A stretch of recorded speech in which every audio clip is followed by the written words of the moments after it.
Hello दोस्तों, YouTube channel में मैं आप सब लोगों को स्वागत करता हूं। मैं आज के विषय में दूसरा टॉपिक लेके आया हूं दोस्तों। किस प्रकार आपके घर में अच्छा संतान पैदा होगा, उस विषय में आप लोगों को कुछ महत्वपूर्ण बातें बताऊंगा। इसको अगर आप लोग ध्यान में रखेंगे तो आपके घर में सुसंतान पैदा होने का 100% चांसेस बढ़ जाता है, अच्छा हो जाता है, अच्छा संतान पैदा होता है।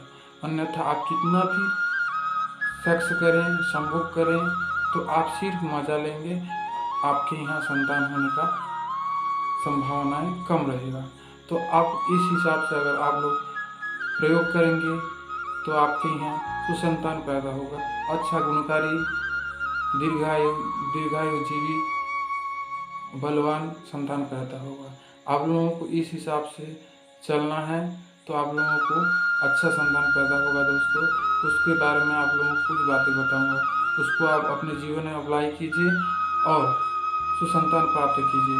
क्योंकि अभी जो जन्म हो रहे हैं, बहुत कामुक प्रवृत्ति के लड़के जन्म हो रहे हैं, बच्चे जन्म हो रहे हैं और कम उम्र में ही बहुत अनेक प्रकार के परेशानी में घिर जा रहे हैं। क्यों? क्योंकि हमारे माता पिता एक सुनियोजित तरीका से हमें पैदा करने का कुछ भी उस हिसाब से उन लोगों ने काम नहीं किया। मानता हूँ जितना भी किया हमारे लिए बहुत अच्छा है, परंतु अभी जो हम लोग बहुत शिक्षित हो चुके हैं उसके हिसाब से हमको जागृति होना चाहिए। हमको हमारे विचार में, हमारे समाज में जागृति फैलाना चाहिए। इस विषय में आप लोगों को लेकर आया हूँ। जितना अच्छा माँ बाप रहेंगे उससे उतना ही अच्छा अपने बच्चा भी होगा दोस्तों। इस विषय को लेकर मैं आप लोगों को कुछ बताना चाहता हूँ। तो दोस्तों, हम लोग अगर सुसंतान प्राप्त करना चाहते हैं तो सबसे पहले कैसे संतान प्राप्त होगा उसके बारे में बात करेंगे। माताएं जो दाम्पत्य जीवन में संतान प्राप्त करना चाहते हैं, या प्रायः देखा जाए माता लोगों की संतान प्राप्त करने की, संतान जन्म करने की ताकत 16 दिन की रहता है। 16 दिन कैसे? जब भी माताएं ऋतुस्राव होते हैं, माहवारी चालू हो जाता है, उस दिन से काउंट करके 16 दिन तक, लास्ट 16 दिन तक उनके शरीर में बच्चा पैदा करने की, बच्चा जन्म देने की ताकत प्रकृति ने उनको दिया है। तो दोस्तों, इस हिसाब से माताएं 16 दिन के अंतर्गत में अगर संभोग करते हैं तो उनको संतान प्राप्त होने का 100% चांसेस अधिक रहता है। परंतु क्या 16 दिन में कोई भी दिन संभोग करें संतान प्राप्त होगा? ऐसा नहीं है। कुछ दिन हमारे ऋषि मुनियों ने उपयोगी मानी है और कुछ दिन को हमको छोड़ना पड़ेगा। इस विषय में जानकारी दी है। तो दोस्तों, कौन सा वो दिन है जो हमारे ऋषि मुनि, हमारे पूर्व बताए हैं कि मना किए हैं, उसके बारे में आप लोगों को बताऊंगा दोस्तों। पहला, जिस दिन से ऋतुस्राव होगा उस दिन से लेकर 16 दिन तक के जो टाइम है उसमें 1 से लेकर 4 तक दिन, 1 से लेकर 4 दिन तक माताएं अशुद्ध रहते हैं। उस समय में संभोग नहीं करना चाहिए। तो दोस्तों, इस दिन में आप लोग संभोग नहीं करें तो आप लोगों के यहाँ बहुत अच्छा रहेगा। पुरुष के शारीरिक स्वास्थ्य अच्छा रहेगा, दाम्पत्य जीवन में अच्छा रहेगा, नहीं तो नाना प्रकार के रोग से ग्रसित हो सकते हैं। आप लोग इस चीज़ को ध्यान में रखेंगे। दूसरा, अब बचा 12 दिन। 12 दिन में एकादशी और त्रयोदशी, मतलब 11वां और 13वां दिन भी वर्जित किया गया है संभोग के लिए। तो दोस्तों, हमारे पास बचता है 10 दिन।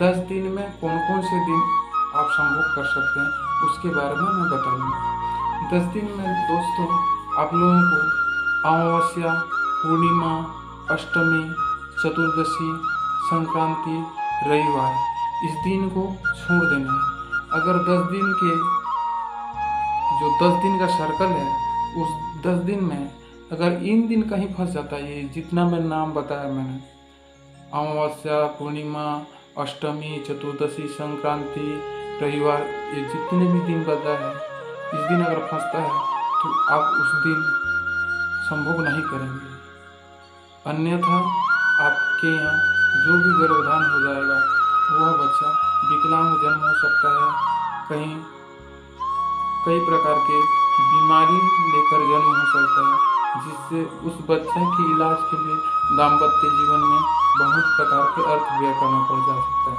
तो दोस्तों, इस दिन में संभोग नहीं करना है आप लोगों को। पता है आपको प्रहर, कौन से प्रहर में आप लोगों को संभोग करने से अच्छा संतान पैदा होता है, इसके बारे में बताऊंगा दोस्तों।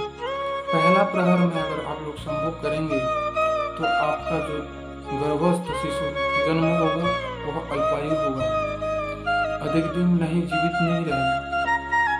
कुछ 1 साल के बाद 2 साल के बाद खत्म हो जाने का चांसेस रहता है। इस बात को आप लोग ध्यान में रखेंगे तो आप लोग दीर्घायु जीवी बच्चे प्राप्त कर सकते हैं। तो दूसरा प्रहर, तीसरा प्रहर भी उतना उपयोगी नहीं है। चौथा प्रहर, रात के चौथा प्रहर संतान के लिए बहुत उपयोगी है। इस प्रहर का आप उपयोग कीजिए तो आपके यहाँ संतान जो पैदा होगा, इस चौथा प्रहर में अगर गर्भधान हो जाता है, गर्भ में रुक जाता है, तो जो बच्चा पैदा होगा दीर्घायु होगा, स्वास्थ्यवान होगा, बलवान होगा, बुद्धिमान होगा। तो इस प्रकार से वह अच्छा संतान प्राप्त हो सकता है। यहाँ पर याद रखने वाली बात यह है दोस्तों, उपरोक्त रात्रि में से आपको सर्वश्रेष्ठ कौन सा रात्रि में संभोग करेंगे तो आप लोगों के लिए सर्वश्रेष्ठ होगा, उस विषय में आप लोगों को बता दूँ। तो पहला दिन के अपेक्षा दूसरा दिन, दूसरा दिन के अपेक्षा तीसरा दिन, तीसरा दिन के अपेक्षा चौथा दिन, चौथा दिन के अपेक्षा पाँचवा दिन, पाँचवा दिन के अपेक्षा छठवां दिन, छठवां दिन के अपेक्षा सातवां दिन, सातवां दिन के अपेक्षा आठवां दिन, आठवां दिन के अपेक्षा नौवां दिन, नौवां दिन के अपेक्षा दसवां दिन, दसवां दिन के अपेक्षा 11वां दिन और 11वां दिन के अपेक्षा 12वां दिन, 12वां दिन के अपेक्षा 13वां, 13वां दिन के अपेक्षा 14, 14 दिन के अपेक्षा 15 दिन उपयुक्त रहता है। लेकिन आप लोगों को यहाँ पर चतुर्दशी और त्रयोदशी और पंचदशी को भी आप लोग वर्जित करेंगे, यानी 13वां दिन चतुर्दशी मतलब 14वां दिन और पंचदशी यानी 15वां दिन भी आप लोगों को वर्जित करना पड़ेगा दोस्तों। तो दोस्तों, अगर इस हिसाब से आप लोगों को बता दिया जाए तो अगर आप लोग लड़का पैदा करना चाहते हैं तो जिस दिन से माता ऋतुस्राव हुई है उस दिन से लेकर 16 दिन की बीच में हम लोग 10 दिन जो लेते हैं उसमें से समरात्रि में अगर संभोग करेंगे तो लड़का होता है और विषम रात्रि में अगर संभोग करेंगे तो लड़की होता है। ये 100% चांसेस रहता है दोस्तों। इसमें कोई साइंटिफिक, इसमें कोई दो राय वाली बात नहीं है। इसमें बहुत लोगों का प्रयोग किया है और इसमें होता है। समरात्रि बोलने से कैसा, जैसे 12 दिन में आप लोगों को जैसे 2, 4, 6, 8, 10, 12 इस प्रकार आप लोगों को समरात्रि का दिन होगा, समरात्रि का समय होगा। विषम इस प्रकार 1, 3, 5, 7, 9, 11, 13, 15 इस प्रकार विषम रात्रि। अगर आप लोग इस प्रकार विषम रात्रि में अगर संभोग करेंगे तो दोस्तों आप लोगों की यहाँ कन्या होगी और समरात्रि में अगर संभोग करेंगे तो आपको पुत्र होगा। तो जिस दंपतियों को अगर पुत्र प्राप्त करना होगा तो उनको समरात्रि में संभोग कीजिए, और जिस दाम्पत्य को कन्या प्राप्त करने की इच्छा होगी वह विषम रात्रि के चौथे प्रहर में संभोग कीजिए। तो दोस्तों, आशा करता हूँ ये वीडियो आप लोग के लिए बहुत अच्छा लगा होगा, और अच्छा लगा होगा तो मेरे वीडियो को लाइक कीजिए, शेयर कीजिए, कमेंट कीजिए। धन्यवाद। मैं इसी प्रकार अगले वीडियो में बहुत सी प्रकार की जानकारी लेके आता रहूँगा दोस्तों। आज के लिए बाय बाय।